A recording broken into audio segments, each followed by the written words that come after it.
Au dîner de mariage de ma sœur, elle m'a introduite comme juste une infirmière. Papa a ri, maman a souri narquoisement. Le père du marié m'a fixé, « Attendez, vous êtes bien celle qui… » Ces mots suivants ont glacé toute l'assemblée. Ceci est ma demi-sœur, juste une infirmière. Ma sœur l'a dit de la manière dont on présenterait une tache sur une nappe. Quelque chose à reconnaître avant que tout le monde ne l'ignore poliment. 120 invités au Country Club d'Oakmont. Des flûtes de champagne en l'air. Mon père a ri le premier. Pas un rire nerveux. Un vrai, de ceux qui vous disent qu'il était d'accord. Je me tenais là dans ma robe à 35 €, au milieu de femmes portant du Valentino, et j'ai fait ce que j'ai fait toute ma vie. J'ai ravalé ma peine. Mais ce que ma sœur ignorait, ce que personne à cette table n'ignorait, c'était que l'homme assis à la table d'honneur, le père du marié, l'homme qui signait les chèques pour tout ce mariage, je lui avais tenu le cœur battant à main nue sur l'autoroute il y a 3 ans. Et il était sur le point de se souvenir. Je m'appelle Sylvie Nair. J'ai 29 ans. Je suis infirmière en traumatologie. Et voici l'histoire de la façon dont le moment le plus cruel de ma sœur est devenu sa plus grosse erreur. Maintenant, laissez-moi vous ramener 3 semaines avant le mariage, le jour où l'invitation de Victoire est arrivée dans ma boîte aux lettres. L'invitation est arrivée un mardi, coincée entre une facture d'électricité et un catalogue auquel je ne me suis jamais abonné. Du papier crème de chez Crane et compagnie, gaufré avec un monogramme estampé en or. V&J, Victoire et Julien. J'ai passé mon pouce sur les lettres en relief. Mes mains sentaient encore la chlorhexidine de mon service de nuit. Ils avaient mal orthographié mon nom, Shelly. Personne dans ma famille n'a jamais pris la peine de faire la différence. Il n'y avait pas de E+1. J'ai posé l'invitation sur le comptoir de ma cuisine à côté d'une pile de journaux d'infirmières en traumatologie et je l'ai fixé comme on fixe une assignation à comparaître. Parce que c'était ça, pas une invitation, une convocation. Victoire ne voulait pas de moi à son mariage. Elle voulait que je sois là pour faire acte de présence. Grandir dans la maison de mon père était un exercice pour devenir un meuble. Robert a épousé Diane quand j'avais 9 ans. Victoire en avait 12. Dès cette première semaine, l'architecture de la famille a changé. La chambre de Victoire avait un lit à baldaquin et un portrait commandé à un artiste local par Diane. Ma chambre était l'ancien bureau, réaménagé avec un lit de camp et une lampe qui clignotait quand le chauffage se mettait en marche. Les photos de classe de Victoire grimpaient le long du mur de l'escalier dans des cadres assortis. Les miennes traînaient dans un tiroir. Diane présentait Victoire aux invités comme notre fille. J'étais l'enfant de Robert d'avant. Et mon père, il laissait faire à chaque fois. Je l'appelais tous les dimanches, comme à l'horloge. Il décrochait, disait, « Salut, Sylve, parle pendant 90 secondes, je te rappelle après. » Il ne le faisait jamais. 3 mois pouvaient passer sans que j'entende sa voix. Et quand je finissais par rappeler, il répondait comme si rien ne s'était passé, comme si je n'étais pas quelqu'un qui méritait qu'on garde une trace. Alors, quand l'invitation de Victoire est arrivée, mon nom mal orthographié. Pas d'invité. J'ai failli la jeter. Failli. Puis mon téléphone a sonné et c'était lui. Victoire veut que tu sois là, a dit mon père. Sa voix avait cette chaleur répétée qu'il n'utilisait que lorsque quelqu'un écoutait. Cela devait signifier beaucoup. J'aurais dû le savoir. Quand mon père appelle, ce n'est jamais pour moi. C'est toujours pour ce dont Victoire a besoin. J'ai cherché les Harrington cette nuit-là, assise en tailleur sur le sol de mon appartement, mon ordinateur portable posé sur une pile de manuels de physiopathologie. Richard Harrington, 63 ans, avait commencé comme ouvrier du bâtiment dans sa vingtaine, il a bâti une société de promotion immobilière à partir d'un seul duplex rénové, jusqu'à devenir une entreprise qui avait remodelé la moitié du corridor commercial du comté de Fairfield. Fait par lui-même, le genre d'homme que les magazines décrivent comme possédant une richesse sans prétention. Son fils, Julien, était avocat d'affaires, diplômé de Georgetown Law, associé junior dans un cabinet de taille moyenne au centre-ville. Beau d'une manière soignée et prudente. Victoire sortait avec Julien depuis 2 ans, et pendant ce temps, elle avait construit toute une mythologie autour de notre famille. Je l'ai reconstituée à partir de son Instagram, le compte qu'elle ne m'a jamais laissé suivre, mais qu'elle n'a jamais pris la peine de rendre privé. Des photos soigneusement choisies de brunchs familiaux du dimanche dans des restaurants où je n'ai jamais été invité. Robert en blazer qu'elle avait choisi. Diane avec de nouvelles mèches. Des bougies sur la table. Les légendes ressemblaient à des publicités. Rien n'est plus important que la famille. Les commentaires étaient un cœur. Votre famille est un modèle. Tellement de chance. Une photo avec 47 j'aime. Je n'étais sur aucun cliché. Robert gérait un magasin de bricolage à Milford. Victoire avait raconté au Harrington qu'il était dans l'industrie du bricolage. Diane organisait de petits événements de quartier, des gâteaux simples et des plats de traiteur chauffants, et Victoire l'avait reconditionné comme quelqu'un qui dirigeait sa propre entreprise de traiteur. Tout dans notre famille était une rénovation, de la nouvelle peinture sur des montants pourris. J'ai appris plus tard de Julien lui-même que Victoire avait donné au Harrington une instruction spécifique à mon sujet. Je l'ai surprise en train de dire à Diane au téléphone la semaine précédant le brunch, nous avons besoin qu'elle soit là pour la photo de famille. Après ça, gardez-la invisible. Le mot est tombé comme un point fermé. Invisible. C'était toujours la consigne. Le truc avec le fait d'être invisible à la maison, c'est qu'on apprend à devenir essentiel ailleurs. Mon service au centre régional Saint-Luc commençait à 7 heures et ne se terminait qu'une fois le tableau clair, ce qui signifiait généralement 19 heures plus tard. Cette semaine-là en particulier, la semaine précédant le brunch pré-mariage de Victoire, j'ai travaillé 4 journées de 12 heures consécutives, 3 arrêts cardio-respiratoires, un traumatisme pédiatrique auquel je pense encore quand le service devient silencieux. Un homme de 60 ans dont le cœur s'est arrêté dans la salle d'attente. J'avais mes mains sur sa poitrine avant que le chariot d'urgence n'arrive, et il est sorti 5 jours plus tard en portant des fleurs pour sa femme. Personne à Saint-Luc ne se souciait de qui épousait ma demi-sœur. Il se souciait de savoir si mes voies intraveineuses étaient propres et si mes évaluations étaient précises. Le docteur Éléonore Marchand, l'interne qui dirigeait nos urgences comme la capitaine d'un sous-marin, m'avait nominé pour le prix d'excellence en soins infirmiers l'année précédente. J'avais gagné. La plaque trône dans mon casier au travail. Je ne l'ai jamais ramenée à la maison. Je n'en ai jamais parlé. Je n'ai jamais rien dit à ma famille. La seule fois où j'ai essayé. La seule fois où j'ai mentionné à Victoire que j'avais été nominé pour quelque chose. Elle a penché la tête et a souri. C'est mignon. Est-ce qu'il donne de vrais prix aux infirmières? Diane avait ri depuis la cuisine. Robert n'avait rien dit, alors j'ai arrêté de partager. J'ai laissé mon travail exister là où il comptait. Dans les dossiers des patients, dans les résumés de sortie, dans le hochement de tête silencieux d'un chirurgien qui savait que j'avais remarqué quelque chose qu'il avait manqué. Le plus gros cas de ma carrière avait eu lieu 3 ans plus tôt. Un camion de 18 roues s'était mis en portefeuille sur la 13 lors d'un orage. Plusieurs véhicules. Je rentrais d'un double service quand je suis tombé sur l'épave. Ce qui s'est passé pendant ces 47 minutes sur cette autoroute a tout changé, mais j'y reviendrai. Aux urgences, personne ne demande ce que pense ta famille de toi. Ils ont juste besoin que tes mains soient stables. Le brunch pré-mariage a eu lieu au domaine des Harrington, un pavillon de pierre sur 4 hectares avec une allée circulaire et des si parfaitement taillées qu'elle semblait architecturale. J'ai garé ma Honda Civic entre un Porsche Cayenne et une Mercedes Classe S, et je suis resté assise dans la voiture pendant 2 bonnes minutes, les mains sur le volant, me disant que ce n'était qu'un après-midi. À l'intérieur, tout sentait les pivoines fraîchement coupées et l'argent ancien. Les traiteurs se déplaçaient dans les pièces avec des plateaux d'argent. Victoire s'était positionnée au centre du salon, magnétique, riant à quelque chose que disait Marguerite Harrington, sa main reposant sur le bras de Julien comme si elle y était née. J'avais besoin d'aller aux toilettes. Un traiteur m'a indiqué un couloir, devant ce qui s'est avéré être le bureau de Richard Harrington. La porte était ouverte. Je ne voulais pas m'arrêter, mais les murs m'ont retenu. Des bibliothèques du sol au plafond, un bureau en bois de cerisier avec une carafe de quelque chose d'ambré. Macallan, j'apprendrai plus tard que c'était une bouteille de 18 ans. Les trophées professionnels encadrés tapissaient les étagères, et au centre, bénéficiant de plus de prominence que n'importe quel mémorial de contrat ou plaque de l'industrie, se trouvait une photographie. Un homme dans un lit d'hôpital, tubulure d'oxygène, des ecchymoses sur la mâchoire. À côté du cadre, une petite carte manuscrite qui disait « À l'ange de la 13 ». À côté, un article de journal découpé du registre du comté de Fairfield.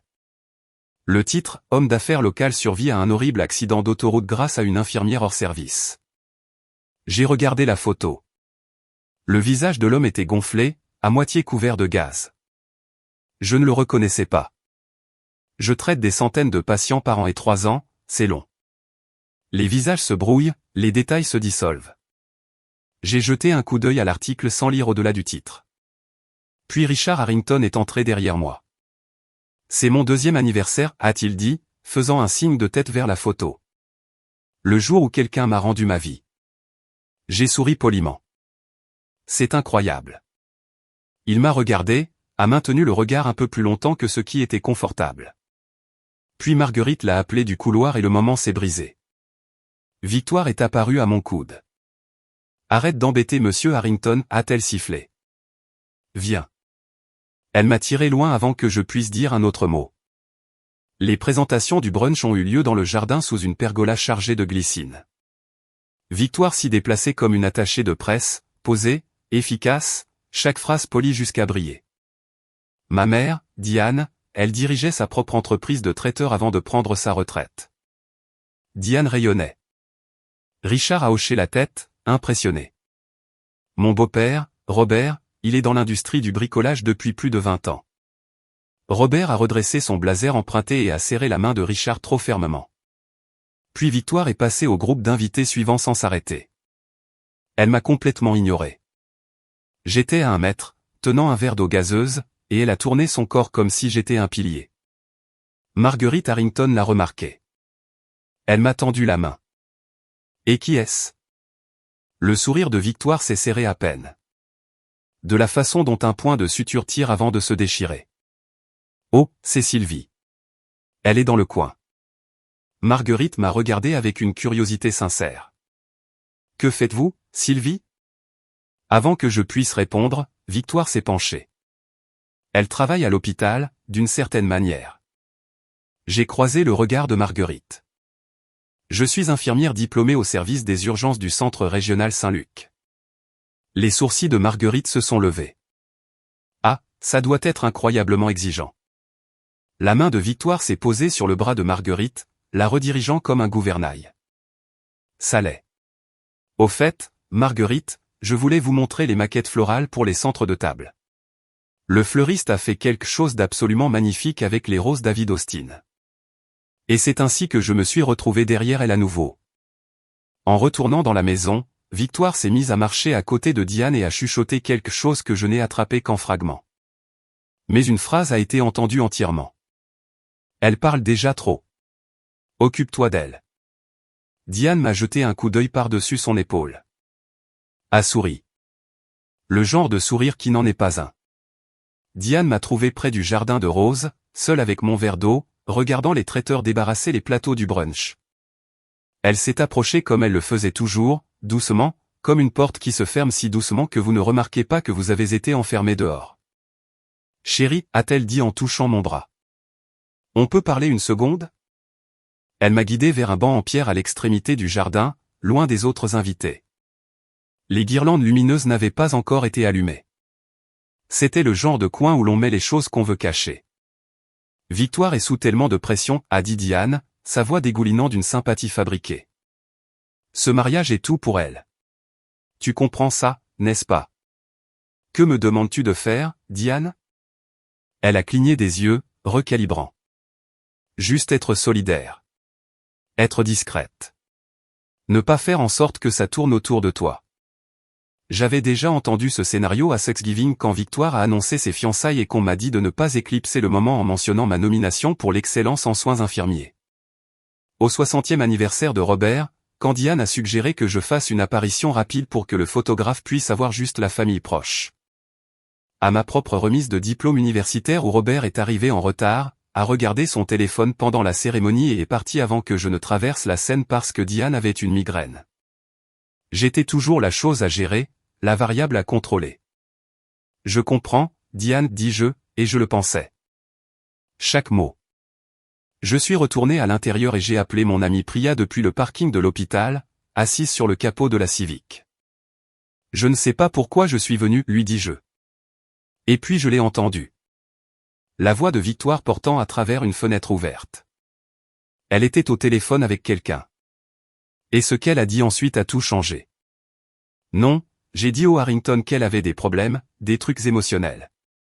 Ils ne poseront pas de questions. Je suis restée assise là. J'ai tout entendu. Et j'ai senti quelque chose se réorganiser dans ma poitrine. Pas se briser, mais changer. Problème, trucs émotionnels. Les mots ont résonné dans ma tête pour le reste de la journée. J'ai conduit en revenant du brunch, les vitres baissées, l'air me fouettant le visage comme s'il pouvait effacer la conversation de ma peau. Il ne l'a pas fait. 2 jours plus tard, la confirmation est venue par accident. J'étais à la répétition générale, une courte séance au Country Club d'Oakmont pour chronométrer la procession, et j'étais sorti prendre l'air. Julien était sur la terrasse en train de parler avec son ami d'université, un garçon d'honneur nommé Tyler. Ils ne m'ont pas vu au coin. Ouais, a dit Julien, décontracté, presque négligemment. La demi-sœur de Victoire a des problèmes personnels. Victoire n'aime pas en parler. C'est triste. Tyler a murmuré quelque chose de sympathique. Julien a continué. La famille essaie de garder ça discret, tu sais, en la soutenant à distance. Soutenir à distance. C'était la phrase que Victoire avait emballée pour la consommation publique. Elle ne m'avait pas seulement exclue, elle m'avait réécrite. Dans l'esprit de la famille Harrington, je n'étais pas quelqu'un qu'on écartait. J'étais quelqu'un qu'on mettait gentiment en quarantaine. La gentille demi-sœur tragique avec des problèmes dont personne ne veut parler au dîner. Cette nuit-là, j'ai appelé mon père. Sans préambule. Savais-tu que Victoire a dit aux Harrington que j'avais des problèmes de santé mentale? Silence, puis un soupir. Le soupir spécifique que Robert utilise quand il est pris en faute et qu'il veut avoir l'air fatigué plutôt que coupable. Elle protège juste l'image de la famille, Sylvie. Ne fais pas d'histoire. Protéger l'image de la famille de quoi? De moi. Tu déformes ça. Tu as accepté ça. Il n'a pas répondu, ce qui était une réponse. J'ai regardé mon père, l'homme qui portait les chaussures à l'âne et de main que Victoire lui avait achetées, le costume que Diane avait choisi, les répliques que sa belle-fille avait écrites, et j'ai compris quelque chose que j'évitais depuis 20 ans. Il ne l'avait pas seulement laissé m'effacer. Il avait aidé. Le dîner de répétition était le vendredi suivant. Le Country Club d'Oakmont. 120 invités. Des lustres en cristal qui jetaient de petits arcs-en-ciel sur le plafond. Un quatuor à cordes jouant du Debussy. Des serviettes de table calligraphiées à la main en orange Hermès. Le genre d'événement où même le pliage des serviettes avait un nom. Je suis arrivé 20 minutes en avance parce que je ne savais pas quoi faire de mon anxiété autrement. Je portais une robe bleu marine que j'avais trouvée chez Target pour 35 €. Simple, lignes épurées, aucun bijou à part les boucles d'oreilles en perles de ma mère, 2 petits clous lumineux qu'elle portait tous les jours jusqu'à ce que le cancer l'emporte quand j'avais 7 ans. C'étaient les seules choses qui me restaient d'elle. Le plan de table était monté sur un chevalet près de l'entrée, encadré d'or. J'ai retrouvé mon nom mal orthographié à nouveau, table 14, la dernière table, la plus proche des portes de la cuisine. J'allais m'asseoir avec la babysitter, un collègue éloigné de Diane, et une chaise vide. Victoire avait été minutieuse. Je suis entré seul. Les femmes en Valentino et Cartier se déplaçaient autour de moi comme l'eau autour d'une pierre. Diane m'a repéré de l'autre côté de la salle et a fait un rapide balayage. De la tête aux pieds, 3 secondes chrono. Puis elle s'est penchée vers Victoire et a murmuré quelque chose. Victoire a jeté un coup d'œil par-dessus son épaule, m'a regardé, et s'est détournée. J'ai lu sur ses lèvres. 2 mots, elle va bien. Signifiant, elle est assez quelconque pour ne pas causer de problème. Je me suis assise à la table 14, et déplié ma serviette, regardé le menu. Cabillaud et bar, crème brûlée rôtie. Chaque plat coûtait probablement plus que ce que je gagnais en 3 quarts de travail. Victoire est montée sur scène 20 minutes plus tard, micro à la main, incrusté de cristaux, loué pour l'occasion. La salle s'est tue, puis elle a commencé les présentations. Je savais ce qui allait arriver. Ce que je ne savais pas, c'était qui regardait. Victoire a commencé par Diane. Ma mère, la femme qui m'a tout appris sur la grâce et la résilience. La salle a applaudi. Diane s'est pressé la main sur la poitrine comme si elle venait d'être couronnée. Puis Robert, mon beau-père, Robert, l'homme qui m'a donné une vraie famille. Les yeux de Robert sont devenus vitreux. Il a levé son verre. La salle a suivi. Puis ces demoiselles d'honneur, sa colocataire d'université, son patron au cabinet d'organisation de mariage. Chaque présentation était un petit couronnement, poli, chaleureux, conçu pour impressionner les Harrington assis à la table d'honneur. Et puis elle s'est tournée vers la table 14. Et voici, elle a marqué une pause. La pause était répétée. Je le savais parce que je connaissais Victoire, et elle ne laissait jamais un silence sans scénario. Ceci est ma demi-sœur, Sylvie. Encore une pause, un hochement de tête, un petit sourire performatif. Juste une infirmière, a-t-elle dit. Juste de la manière dont on dirait seulement, comme une excuse pour quelque chose qui n'a pas pu être évité. Puis, rapidement, mon père a ri. Un vrai rire franc, celui qu'on donne quand une blague tombe exactement juste. Diane a souri en coin, un coin de sa bouche se soulevant de satisfaction, comme si une case avait été cochée. Quelques invités ont ri avec elle, non par cruauté, mais par réflexe. Quand la mariée rit, la salle suit. 120 personnes m'ont regardé pendant 3 secondes. Puis la conversation a repris et j'ai redissous dans le papier peint. Je me suis assise les mains croisées sous la table, les doigts pressés si fort dans mes paumes que je trouverai des marques en 2001 plus tard. Je n'ai pas pleuré. Je ne me suis pas levé. Je ne suis pas parti. Mais j'ai remarqué quelque chose à la table d'honneur. Une personne ne riait pas. Richard Harrington. Il me fixait. Son verre de champagne était intact.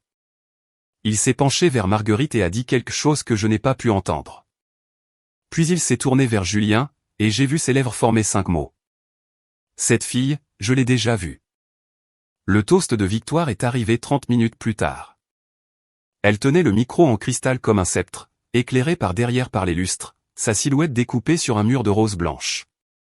Je veux raconter une histoire de famille, a-t-elle dit, souriant à la salle. En grandissant, ma petite demi-sœur a toujours voulu aider les gens. Elle mettait des bandages aux chiens. Elle faisait des poches de glace pour les genoux écorchés. Rire poli. Je suppose qu'elle a finalement trouvé sa place. La salle a gloussé. Robert a levé son verre. Diane a touché sa clavicule et a souri les yeux fermés comme si elle savourait de la musique. Je me suis assise à la table 14 avec mes mains serrées autour d'un verre d'eau. La babysitter à côté de moi, une étudiante de première année nommée Grace, m'a regardé de côté avec l'expression que les gens portent quand ils savent qu'ils sont témoins de quelque chose de laid et qu'ils ne veulent pas s'impliquer. Après le toast, une femme du côté de Victoire s'est approchée de ma table. Blonde, la quarantaine, bague cocktail à 3 doigts. Alors, vous êtes la demi-sœur. Que faites-vous? Je vide des bassins de lit, a-t-elle ri de sa propre blague avant que je puisse répondre. Je l'ai regardée. Entre autres choses, mardi dernier, j'ai assisté à une thoracotomie d'urgence. Nous avons ouvert la poitrine d'un homme dans la salle de traumatologie et réparé un ventricule lacéré. Il a survécu. Le sourire de la femme s'est effondré. Elle a ouvert la bouche, n'a rien trouvé, et s'est excusée. Victoire s'est matérialisée en quelques secondes. Sylvie, n'ennuie pas les gens avec des histoires de travail. Je n'ai rien dit. Je n'en avais pas besoin. Le silence après le mot survécu avait fait le travail pour moi. Mais de l'autre côté de la salle, j'ai remarqué quelque chose changer. Julien, debout près du bar, regardait ses fiançailles avec une expression que je ne lui avais jamais vue auparavant. Un léger pli entre ses sourcils. Le début d'une question qu'il ne savait pas encore comment poser. Victoire m'a coincé dans les toilettes 1 heure plus tard. Comptoir en marbre blanc. Distributeur de savon Aesop, serviette en lin monogrammée pliée en éventail. Elle a fermé la porte derrière elle et le bruit a été très définitif. Écoute-moi, sa voix était plate et claire, dépouillée de la performance qu'elle portait en public. Demain, c'est mon mariage. Mon mariage. Tu vas t'asseoir. Tu vas sourire. Tu ne diras rien. Ne parle pas au Harrington. Ne parle pas de ton travail. Ne parle pas. Point. J'ai croisé son regard dans le miroir encadré d'or. Pourquoi leur as-tu dit que j'avais des problèmes de santé mentale, Victoire? Elle n'a pas scié. N'a pas nié. Je leur ai dit ce qu'ils avaient besoin d'entendre. J'ai géré le récit. Tu penses que les Harrington accepteraient cette famille telle qu'elle, un gérant de magasin de bricolage et une infirmière? Elle a dit une infirmière comme on pourrait dire l'éruption cutanée. Je construis quelque chose ici. Ce mariage est le jour le plus important de ma vie. Ne le détruis pas. Tu me demandes de prétendre que je n'existe pas. Je te demande de connaître ta place. Connais ta place. 3 mots. Les mêmes 3 mots que ma famille me disait de différentes manières depuis 20 ans à travers des chaises vides, des noms mal orthographiés, des costumes empruntés et des photocopies. Victoire était juste la première à les dire à voix haute. La porte s'est ouverte. Le visage de Diane est apparu, lisse et alerte. Tout va bien ici? Juste des trucs de sœur, a dit Victoire légèrement. Elle a lissé sa robe, ajusté son bracelet d'avilurement, emprunté, je le savais, à une cliente. Diane a souri et a refermé la porte, scellant la conversation comme une lettre qu'elle avait co-signée. Je suis resté dans ces toilettes, entouré de marbre et de monogrammes, dans un espace qui coûtait plus que mon loyer mensuel. Et j'ai pris une décision. Je ne savais pas sous quelle forme elle prendrait. Je savais seulement que demain, pour la première fois, je n'allais pas être silencieuse. J'ai quitté le dîner de répétition tôt. Personne n'a remarqué. Je me suis assise dans ma Civic sur le parking du Country Club d'Oakmont, coincé entre un Porsche Macan et un Range Rover noir, moteur éteint et main sur le volant.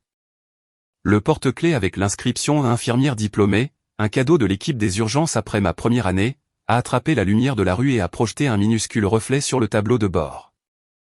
Je pourrais rentrer chez moi. Je pourrais manquer le mariage. Je pourrais laisser Victoire avoir sa journée parfaite et retourner aux urgences où les gens avaient réellement besoin de moi, où mon nom était correctement orthographié sur chaque dossier que je signais.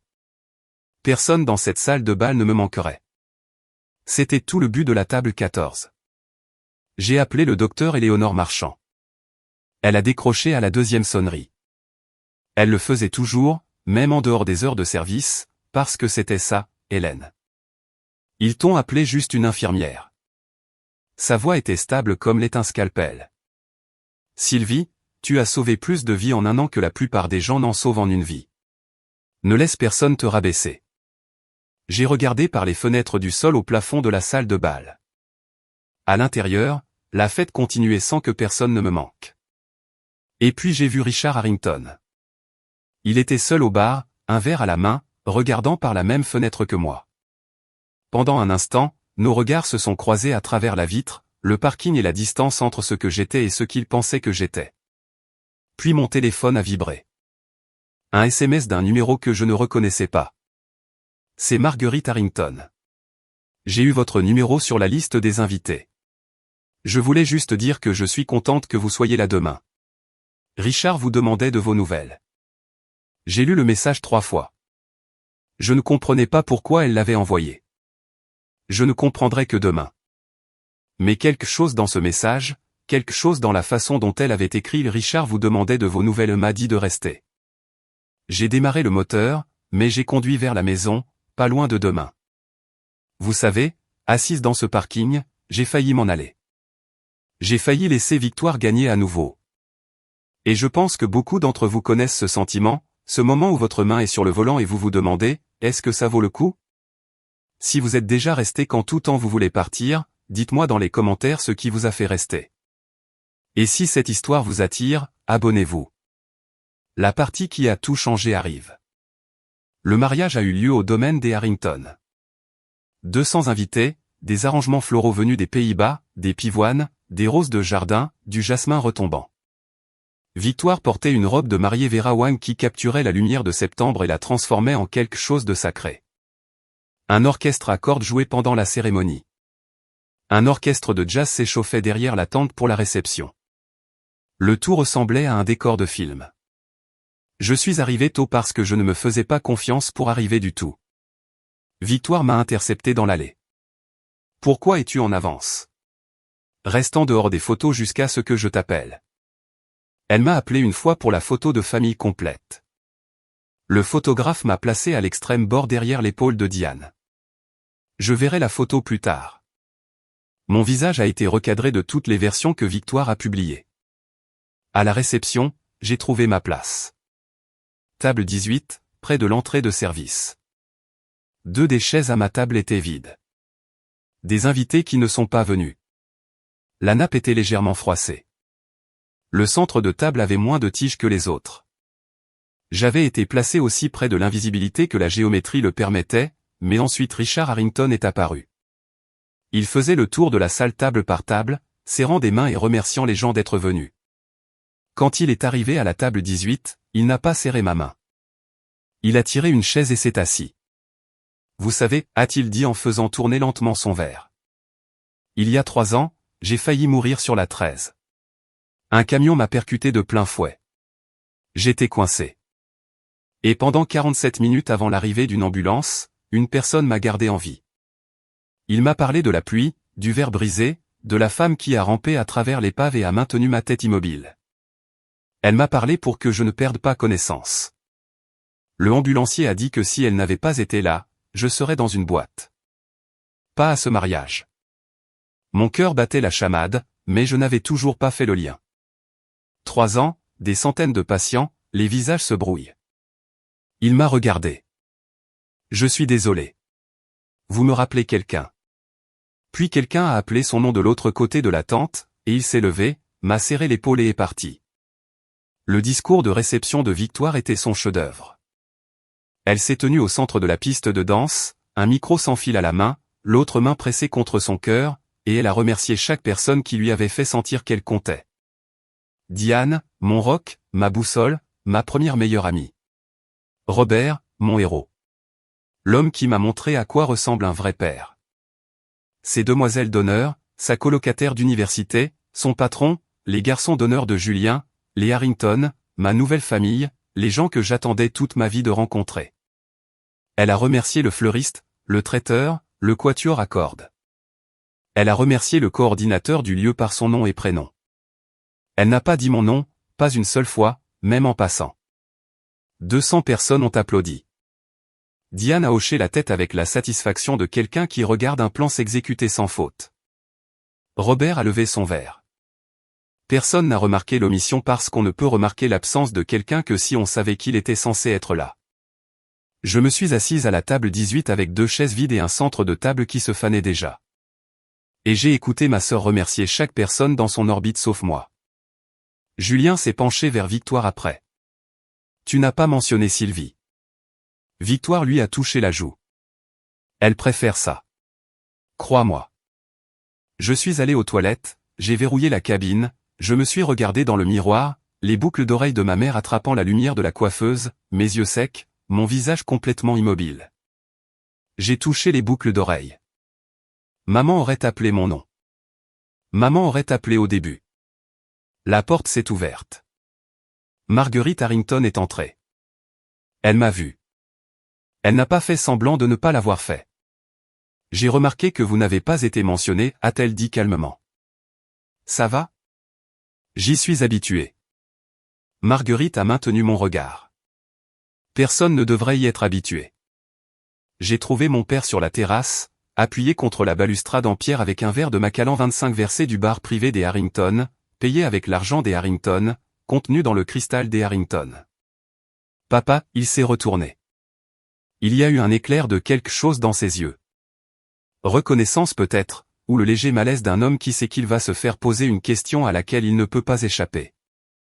Elle n'a pas dit mon nom devant 200 personnes. Robert a expiré par le nez. Sylvie, ne fais pas ça ce soir. C'est le jour de Victoire. Quand est-ce que c'est mon jour, papa? Quand est-ce que ça a été mon jour? Tu dramatises. C'est exactement ce que Victoire dit à propos de l'île s'est arrêtée. À propos de quoi? Qu'elle est instable. Qu'elle a des problèmes. Tu leur as dit ça aussi, n'est-ce pas? Il a regardé ailleurs, vers le jardin. Vers les guirlandes lumineuses enroulées autour des buis, vers tout ce qui n'était pas moi. C'était sa réponse. C'était toujours sa réponse. Le regard détourné, le silence, la retraite dans une certaine distance privée où il n'avait pas à rendre compte de la fille qu'il avait cessé de materner il y a 20 ans. J'ai fini, dis-je. Il a tressailli. Pas fini avec ce mariage. Fini d'attendre que tu me vois. Je me suis retourné et je suis retourné vers la salle de bal. Il n'a pas appelé après moi. Il n'a pas suivi.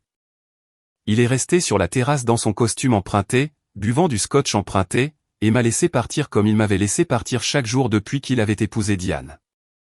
La plus grande douleur n'était pas d'être effacé par ma sœur. C'était de regarder mon père choisir de l'aider à le faire. J'ai poussé les portes du bal et je me suis arrêté. Richard Harrington était seul au bar, regardant son téléphone. Sur l'écran, je pouvais le voir de là où j'étais, il y avait un article de journal. Vieux, jauni, et il le fixait avec le genre de concentration qui précède la reconnaissance. Il a levé les yeux, m'a regardé, a posé son téléphone et a commencé à marcher vers moi. Il s'est arrêté à moins d'1 mètre devant moi, son téléphone toujours à la main, l'écran encore allumé. Je pouvais voir le titre de l'article sous un angle. Homme d'affaires local survit à un horrible accident d'autoroute. Le même article qui était encadré dans son bureau. Excusez-moi. Sa voix était prudente, contrôlée, la façon dont quelqu'un parle quand il tient quelque chose de fragile. Puis-je vous poser une question? Où travailliez-vous il y a 3 ans? Au centre régional Saint-Luc, dis-je. J'y travaille toujours. Les urgences. Ce n'était pas une question. Oui. Étiez-vous sur la 13 cette nuit-là, le 14 novembre? Et voilà, la date, l'autoroute, la nuit qui avait vécu dans mon corps pendant 3 ans.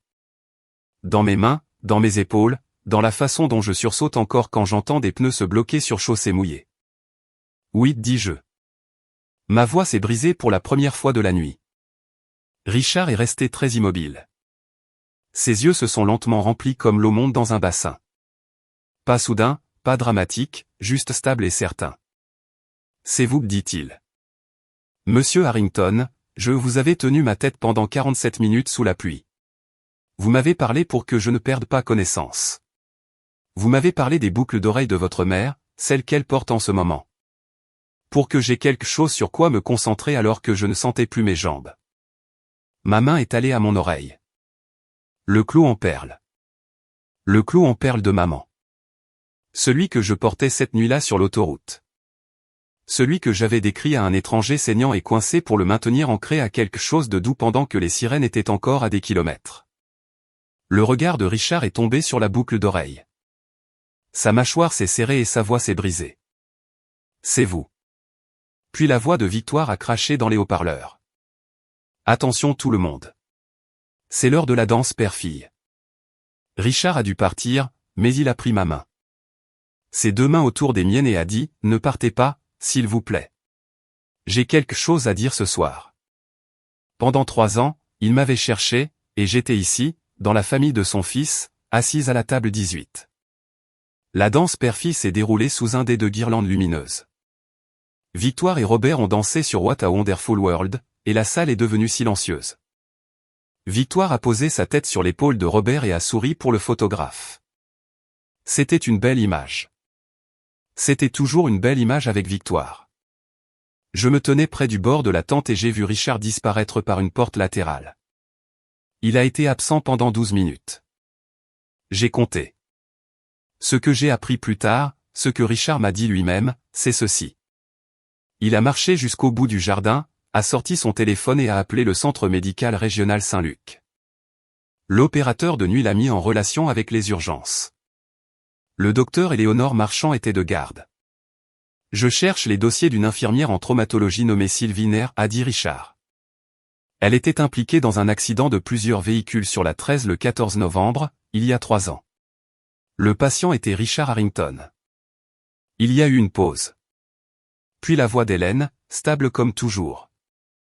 Sylvie était l'infirmière principale sur les lieux cette nuit-là. Elle vous a stabilisé pendant 47 minutes avant l'arrivée des secours.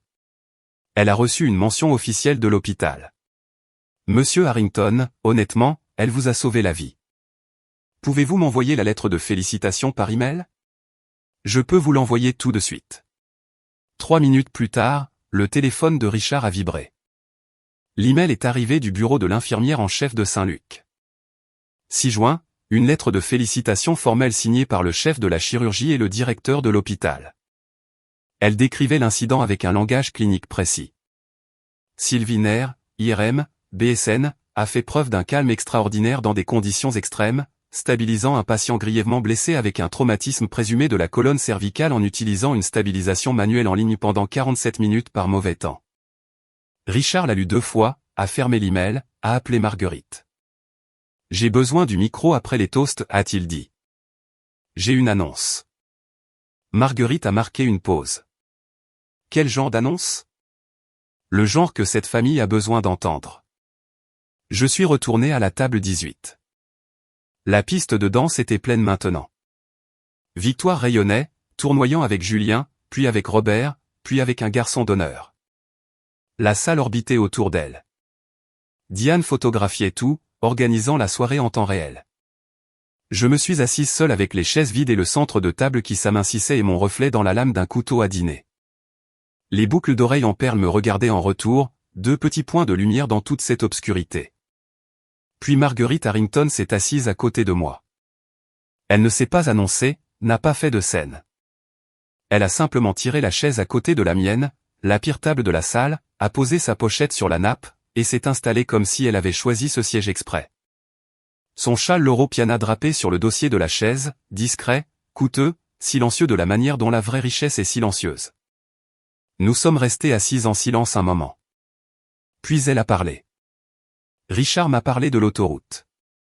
Je l'ai regardé. Il se souvient de plus que ce à quoi je m'attendais. Il se souvient de tout. Il parle de cette infirmière tous les ans à Thanksgiving. Tous les ans. Elle a joint ses mains. Vous avez sauvé la personne la plus importante de ma vie et vous n'êtes jamais venu vous présenter. Je ne l'ai pas fait pour la reconnaissance, Madame Harrington. Je l'ai fait parce que j'étais là et que je savais quoi faire. Je sais, a-t-elle dit. C'est exactement pour ça que vous le méritez. Une pause. Le groupe de jazz est passé à quelque chose de plus lent. Qu'est-ce qu'il va faire, ai-je demandé. Marguerite m'a regardé avec une expression que je n'avais pas vue diriger vers moi depuis très longtemps. Quelque chose de proche de la protection maternelle. Ce qu'il aurait dû faire s'il vous avait trouvé plus tôt. Elle s'est penchée et a couvert ma main avec la sienne. Et je l'ai laissé faire parce que pour la première fois de la soirée, quelqu'un était assis avec moi qui voulait être là. Marguerite Harrington, une femme qui possède plus que ce que la plupart des gens verront jamais, a choisi de s'asseoir à ma table vide. Et à ce moment-là, j'ai compris quelque chose. Le respect n'a rien à voir avec où on vous place. Il s'agit de qui choisit de s'asseoir avec vous. Maintenant, la prochaine partie de cette histoire. J'ai encore des frissons en la racontant. Si vous voulez entendre ce que Richard a dit à cette salle pleine de gens, assurez-vous d'être abonné et continuez à regarder. Les toasts se sont terminés. Le groupe de jazz a baissé ses instruments. Le maître de cérémonie s'est avancé, a ajusté son micro-cravate et a souri. Mesdames et messieurs, le père du marié aimerait dire quelques mots. Applaudissements. 200 chaises ont bougé alors que les gens se tournaient vers la scène. Richard Harrington est entré dans la lumière, ressemblant à un homme qui attendait ce moment exact depuis 3 ans. Victoire, debout près de la table à gâteaux, rayonnait. Elle a ajusté une mèche de cheveux et s'est penchée vers Julien. C'était la partie de la soirée qu'elle avait chorégraphiée. Le patriarche Harrington louant sa nouvelle belle-fille, l'accueillant dans la famille, scellant l'image. Richard a serré le micro et n'a pas souri. La plupart d'entre vous savent, a-t-il commencé, sa voix portant à travers la tente avec le poids de quelqu'un habitué à ce que les salles écoutent. Qu'il y a 3 ans, j'ai eu un grave accident. Un camion de 18 roues s'est mis en portefeuille sur la 13 pendant un orage. Il a percuté ma voiture de plein fouet. Ma portière était écrasée vers l'intérieur. Mes jambes étaient coincées. La colonne de direction était contre ma poitrine. La salle est devenue silencieuse. Même les traiteurs se sont arrêtés. Pendant 47 minutes, avant qu'une ambulance, avant qu'un secouriste, avant qu'un outil de secours ne puisse m'atteindre, une personne m'a gardé en vie. Une femme. Elle a rampé à travers l'épave, a maintenu ma tête et mon cou immobile pour que ma colonne vertébrale ne se sectionne pas, et m'a parlé pendant les 47 minutes les plus difficiles de ma vie. Il a marqué une pause, a regardé la salle. Victoire souriait toujours, mais son sourire s'était raidi. Elle n'était pas sûre de ce qui allait se passer. Je ne l'ai jamais trouvé. Les dossiers de l'hôpital ne divulgueraient pas son nom. Réglementation sur la vie privée. J'ai cherché. J'ai engagé des gens pour chercher. J'ai créé une fondation en son honneur. Pendant 3 ans, je l'ai appelé l'ange de la 13. Il a pris une respiration. Ce soir, je l'ai trouvé. La salle n'a pas respiré. Richard s'est tourné et a regardé directement la table 18. La femme qui m'a sauvé la vie, a dit Richard, est assise juste ici à la table 18. 200 têtes se sont tournées. 200 paires d'yeux se sont posés sur moi. La fille en robe marine à la pire table. Celle avec le centre de table qui se fane et 2 chaises vides. Son nom est Sylvie Hitner. Silence. Silence physique absolu. Du genre où l'on peut entendre la glace fondre dans les verres. La voix de Richard n'a pas vacillé. Il y a 20 minutes, la femme debout à côté de moi sur cette scène a présenté Sylvie comme juste une infirmière. Il s'est tourné lentement vers Victoire. Son sourire avait disparu. Son visage était devenu de la couleur des nappes. Laissez-moi vous dire ce que signifie juste une infirmière, a dit Richard, et sa voix est tombée dans quelque chose de bas et d'incassable.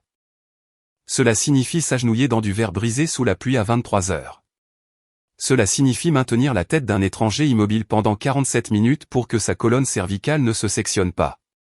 Cela signifie parler des boucles d'oreilles en perles de votre mère, celles qu'elle porte en ce moment. Pour garder un homme mourant conscient quand il ne reste plus rien pour s'accrocher. Il a levé son téléphone.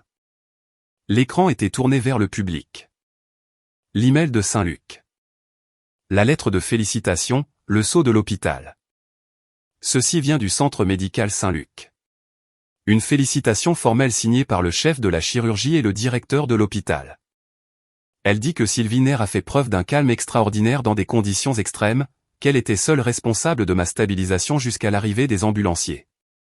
Quelqu'un à une table du milieu a commencé à applaudir, puis un autre, puis une vague s'élevant de l'arrière, balayant vers l'avant jusqu'à ce que presque toutes les personnes sous la tente se lèvent. Victoire se tenait figée sur la scène. Robert avait posé son verre et me regardait avec une expression que je ne lui avais jamais vue. Quelque chose entre la honte et l'admiration, comme s'il regardait un étranger qu'il aurait dû connaître. Julien s'est tourné vers Victoire. Sa voix était calme, mais dans le silence elle portait. Tu m'as dit qu'elle avait des problèmes de santé mentale. Tu m'as menti. L'ovation debout s'est transformée en un souffle retenu. Tous les yeux étaient rivés sur Victoire. Julien se tenait à 1 mètre d'elle, les bras le long du corps. As-tu dit à mes parents que Sylvie était mentalement instable? Les mains de Victoire ont frôlé son collier. Un geste nerveux que je reconnaissais depuis l'enfance. Celui qu'elle déployait quand un mensonge était sur le point de rencontrer la lumière du jour. Julien, ce n'est pas le moment. Réponds-moi. L'attente était un tribunal. 200 témoins, aucune objection.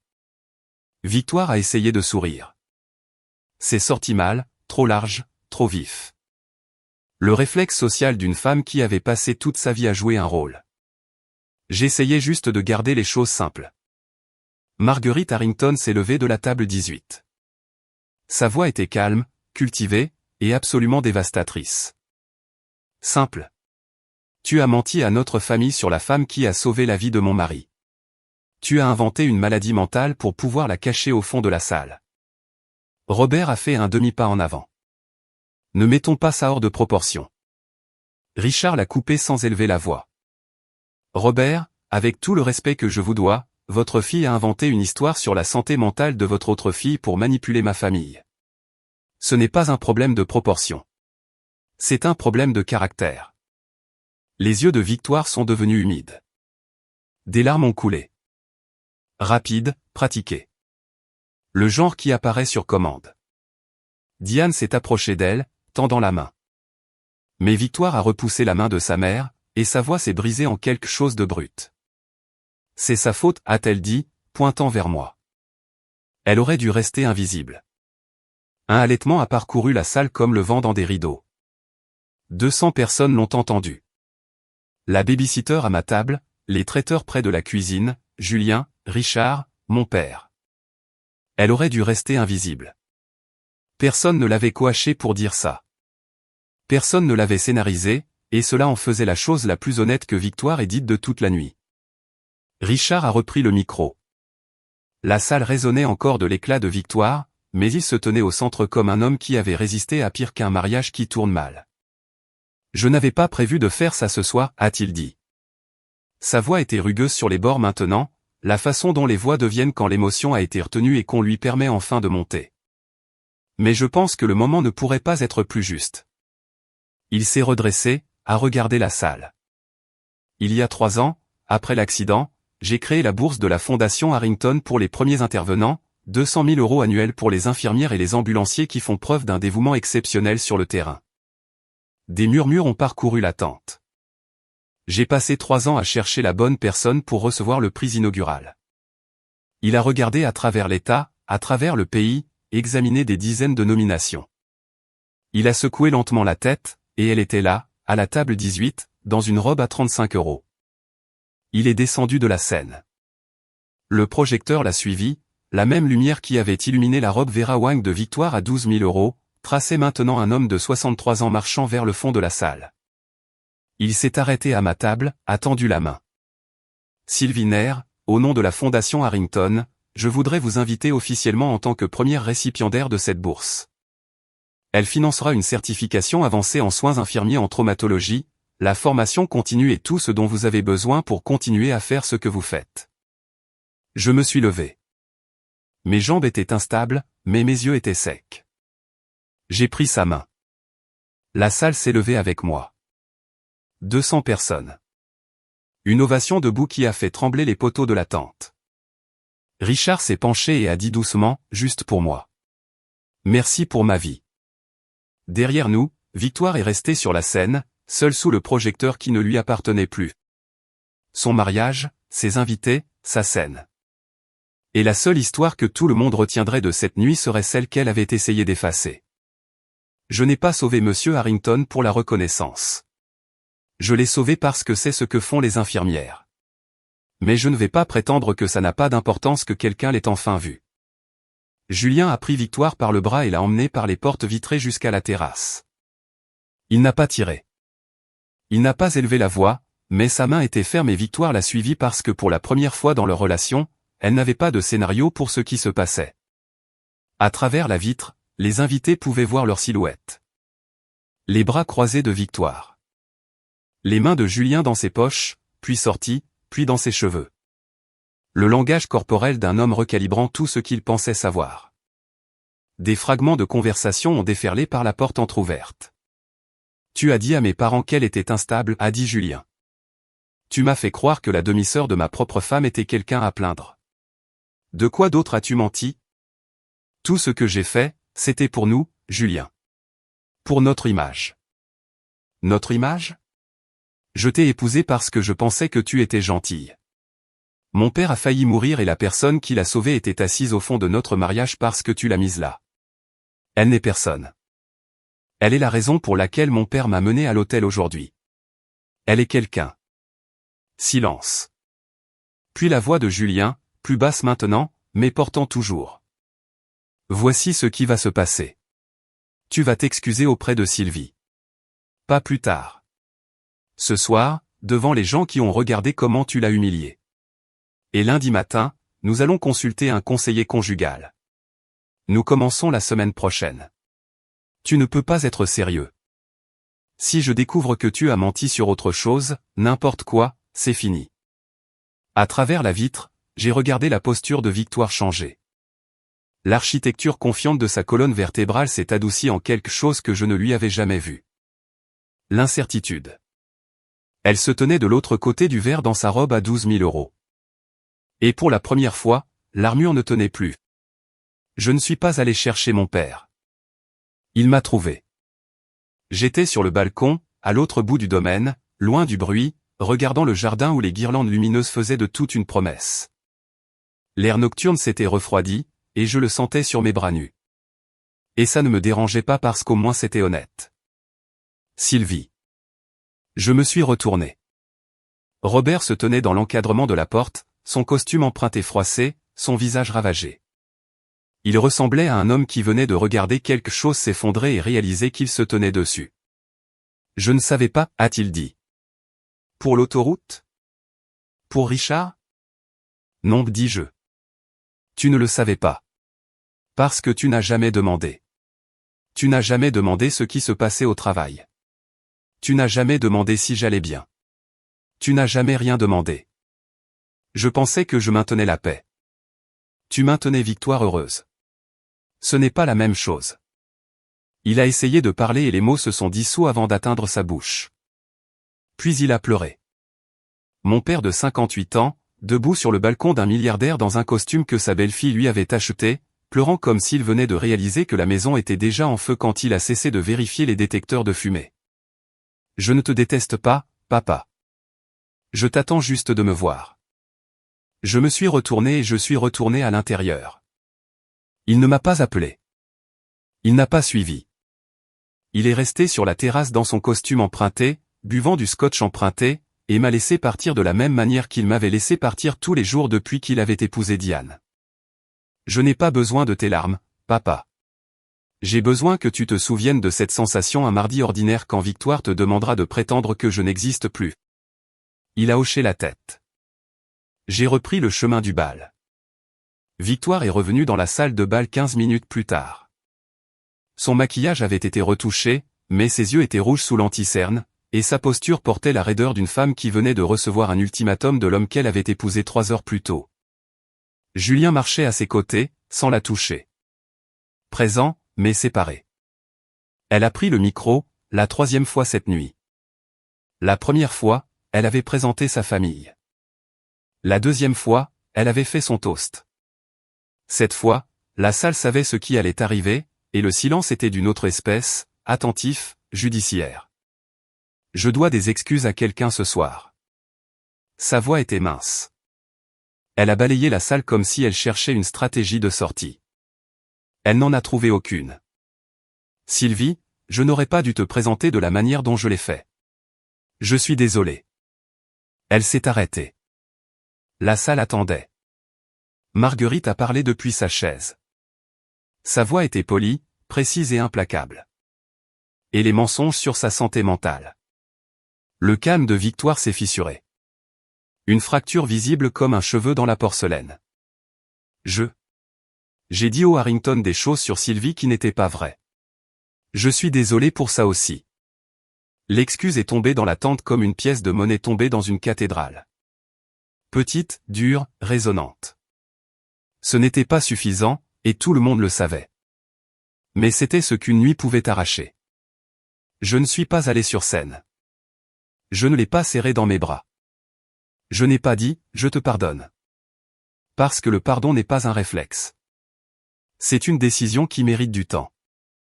J'ai croisé son regard à travers la salle et j'ai hoché la tête une fois. C'était tout. Julien s'est penché vers le micro. Sylvie, ma famille vous doit plus que des excuses, et nous avons l'intention de vous le montrer. Victoire se tenait à côté de son nouveau mari, entendant son propre mariage être réécrit en temps réel. Et pour la première fois de sa vie, elle n'avait aucun contrôle sur l'histoire. Elle s'est excusée avec le même micro qu'elle avait utilisé pour m'humilier. Je n'avais pas besoin de l'entendre dire qu'elle était désolée. J'avais besoin qu'elle s'entende le dire. La réception a continué parce que les mariages ont un élan même lorsque le sol tremble sous eux. Le groupe de jazz jouait, les invités dansaient, le gâteau a été coupé, mais l'énergie dans la salle avait changé. Pas aigre exactement, mais honnête. Les gens parlaient plus doucement. Les rires venaient par petites doses. Richard m'a trouvé dans le jardin, assise sur un banc en pierre près du magnolia où la cérémonie avait eu lieu des heures plus tôt. Les chaises avaient déjà été débarrassées. Le tapis de l'allée avait disparu. Il ne restait que de l'herbe et des lanternes maintenant. Il s'est assis à côté de moi et a fouillé dans sa veste. Je veux vous montrer quelque chose. De son portefeuille, cuir marron usé craquelé au pli. Il en a sorti un petit morceau de papier plissé. Il l'a déplié soigneusement, de la manière dont on manipule quelque chose qu'on a porté trop longtemps pour le traiter brutalement. C'était un relevé médical imprimé et en haut, dans une police dactylographiée, il y avait infirmière nerf. J'ai porté votre nom dans mon portefeuille tous les jours pendant 3 ans, a-t-il dit. Je ne connaissais pas votre visage. Je ne connaissais pas votre voix, mais je connaissais votre nom et je savais que j'étais en vie grâce à lui. J'ai regardé le papier, usé, doux au pli, l'encre pâlissante. Il ne l'avait pas seulement gardé. Il avait vécu avec. Quand cette femme a dit « juste une infirmière ce soir », va-t-il continuer, j'ai voulu me lever sur le champ. J'ai voulu renverser toute la salle, mais j'avais besoin d'être sûr d'abord. Pourquoi est-ce important pour vous? J'ai demandé. Après 3 ans, il m'a regardé avec la clarté absolue d'un homme à qui l'on a donné une seconde vie et qui a passé chaque jour à essayer de la mériter. Parce que personne ne réduit la personne qui m'a sauvé la vie à une simple blague. Il m'a tendu une carte de visite, Fondation Harrington, un numéro de téléphone, un nom. C'est réel. La bourse est réelle. Appelez ce numéro lundi. Et Sylvie, si jamais vous avez besoin de quoi que ce soit, n'importe quoi. J'ai pris la carte et j'ai tenu le morceau de papier usé avec mon nom dessus, et j'ai laissé 3 années de silence signifier quelque chose. Une semaine plus tard, la poussière s'est déposée en quelque chose de mesurable. La Fondation Harrington a appelé lundi matin, 9 heures précises. Une femme nommée Claire du bureau des subventions m'a expliqué les détails. 200 000 € destinés à une certification avancée en soins infirmiers en traumatologie via Johns Hopkins, plus des crédits de formation continue, plus une allocation pour les voyages de conférences. Les documents prendraient 2 semaines. L'annonce serait publiée sur le site web de la Fondation. Mon nom, correctement orthographié, serait listé comme première récipiendaire. J'ai signé les formulaires à la table de ma cuisine en tenue de travail avant un quart de 12 heures. Victoire et Julien ont commencé une thérapie de couple la même semaine. J'ai appris par Robert, qui avait soudainement développé la capacité de passer des appels téléphoniques, que les Harrington avaient mis des conditions à la maison qu'ils prévoyaient d'aider le couple à acheter. Pas de soutien financier avant que 6 mois de conseil ne soient terminés. Le cercle social de Victoire s'est contracté comme un point. Les amis des Harrington, les personnes qui comptaient vraiment dans le monde dans lequel Victoire essayait d'entrer, ont cessé de répondre à ses appels. Ses photos de mariage sur Instagram sont passées de 800 j'aime à peine une centaine.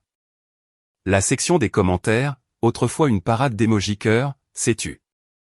Robert m'a envoyé une lettre, pas un SMS, pas un email, une lettre manuscrite sur du papier ligné arraché d'un bloc-notes jaune, dans une écriture que je reconnaissais à peine parce que je ne l'avais jamais vue auparavant. Il a écrit sur le regret.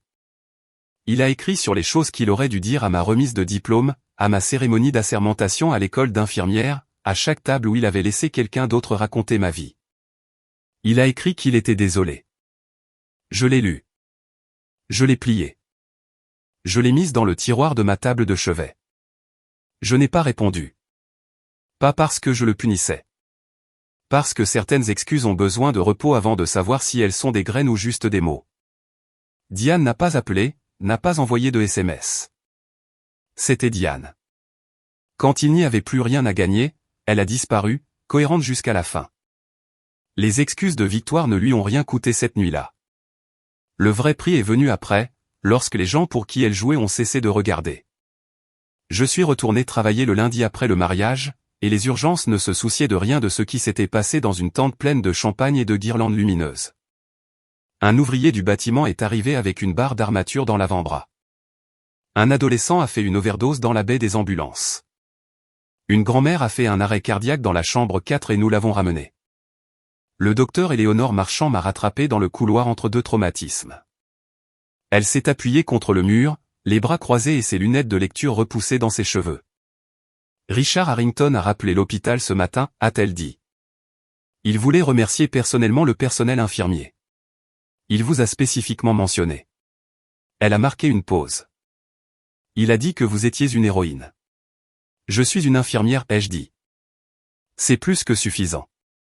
Hélène a souri. Le sourire rare et sans défense qu'elle réserve au moment qui compte. Oui, c'est le cas. Je n'ai pas raconté toute l'histoire à mes collègues. Je n'en ai pas parlé. De la même manière que je n'avais jamais parlé du prix d'excellence en soins infirmiers, de la thoracotomie réussie ou de l'un des centaines de moments qui ont fait de moi ce que je suis. Mon travail vit là où il compte. Dans les dossiers, dans les résultats, chez les patients qui sortent par les portes où ils ont été transportés. Mais quelque chose avait changé, pas dans le monde, en moi. J'ai touché les boucles d'oreilles de ma mère dans le miroir du vestiaire avant mon service. Elles avaient toujours été un rappel de ce que j'avais perdu. Maintenant, elles étaient autre chose, un fil qui reliait toutes les versions de moi. La petite fille de 7 ans qui a perdu sa mère. L'adolescente qui a disparu dans la nouvelle famille de son père. L'infirmière de 26 ans qui s'est agenouillée sur du verre brisé sous la pluie et a tenu la vie d'un étranger dans ses mains.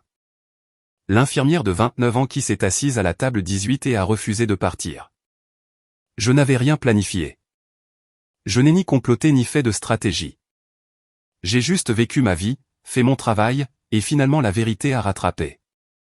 La vengeance n'était pas ce que Richard a dit sur cette scène.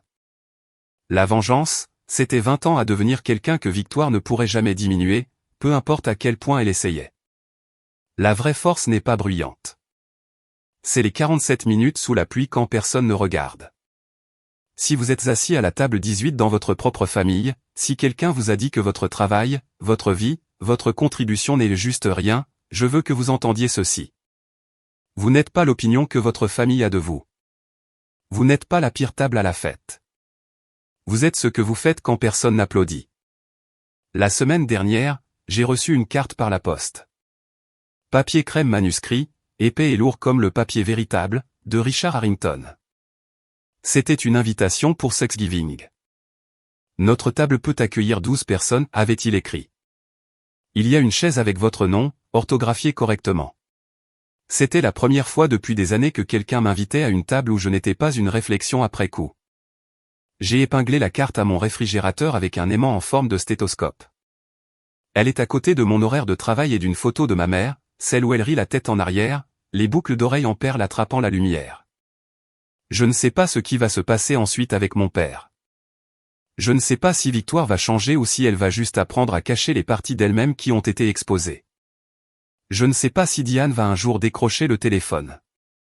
Mais je sais ceci. Je ne les attends plus. Ce matin, j'ai accroché mon badge à ma tenue de travail. NER, IRM, BSN. J'ai mis les boucles d'oreilles de ma mère. J'ai conduit ma Civic jusqu'à l'hôpital. Je suis entré aux urgences et l'infirmière en chef m'a tendu 3 dossiers avant que je n'ai versé mon café. Ma mère disait, aide les gens et les bonnes personnes te trouveront. Il m'a fallu 29 ans, mais elle avait raison. Je m'appelle Sylvie NER. Je ne suis qu'une infirmière. Et c'est la chose la plus puissante que j'ai jamais été.